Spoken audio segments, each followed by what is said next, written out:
তিস্তা নদীর পানি বাড়লেই তলিয়ে যায় নিম্নাঞ্চল। বাড়িঘর, শিক্ষা প্রতিষ্ঠান ও রাস্তাঘাট সবই থাকে পানির নিচে। এমনকি রান্নাও বন্ধ হয়ে যায় কোনো কোনো বাড়িতে। লালমনিরহাটের আদিতমারী উপজেলার মহিষকোচা ইউনিয়নের বাসিন্দাদের প্রতি বছরের দুর্ভোগের চিত্র এটি। শুধু আদিতমারী নয়, লালমনিরহাট সদর, হাতীবান্ধা এবং রংপুরের গঙ্গাচড়ার বেশ কয়েকটি গ্রাম নিমজ্জিত হয় পানিতে। পানিবন্দী ৩০ থেকে ৪০টি গ্রামের ১৫,০০০ পরিবার। দুর্গত এলাকার বাসিন্দাদের দাবি ত্রাণ নয়, নদীর স্থায়ী সমাধান। প্রশাসন তো কেউ আসে না, আসে শুধু দেখে চলে যায়, আর কেউ কোনো কিছু যে একটা ব্যবস্থা করবে এটা এরকম করে না। ছোট বাচ্চা বাড়িতে রুম থেকে বের হতে পারছে না। এই ক্ষেত্রে তো সার্বিক যে প্রতিনিয়ত যে দৈনন্দিন জীবন চলাফেরা সব ব্যাঘাত ঘটতেছে।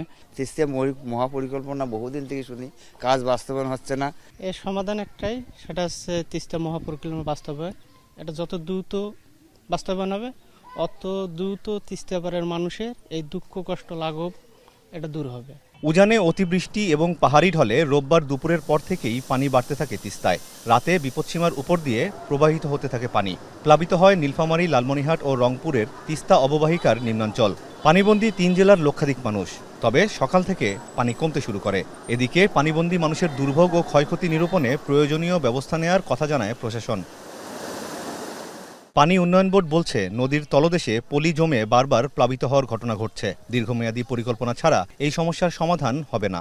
হঠাৎ করে পানি চলে আসায় স্বাভাবিক তিস্তার যে ধারণ ক্ষমতা, যে আমাদের যে 0 পয়েন্টে, সেখানে পানির প্রচণ্ড স্রোত লাগায় এবং সেখানে আমাদের যে রাইট এনভায়রনমেন্ট ছিল সেটা উপচায়া পানি পড়ার মতো একটা সম্ভাবনা ছিল। পূর্বাভাস অনুযায়ী আপনার আগামী 12 ঘন্টার মধ্যে পানি 30 সেন্টির মতো কমবে, 30 থেকে 40 সেন্টির মতো কমবে। বৃদ্ধির আপাতত কোনো সম্ভাবনা নাই। তিস্তার ড্রেজিং করাটা আসলে খুবই জরুরি, কারণ তিস্তার যে প্রতি বছর প্রচুর পরিমাণ সেডিমেন্ট নিয়ে আসে, এতে তার ধারণ ক্ষমতা কমে যাচ্ছে। তো সেই প্রেক্ষিতে বর্তমান গভর্নমেন্ট তিস্তা মহাপরিকল্পনা বাস্তবায়নের প্রায় এবং তারা অলরেডি একটা প্রজেক্ট নেওয়া হয়েছে, সেটা বাস্তবায়ন হলে এ ধরনের কোনো প্রবলেম থাকবে না তিস্তাতে। ইতোমধ্যে রংপুরের গঙ্গাচড়ায় দুর্গতদের জন্য ২০ টন চাল বরাদ্দ দেওয়া হয়েছে বলে জানিয়েছে প্রশাসন। আমিরুল বাপ্পি, এখন লালমনিরহাট।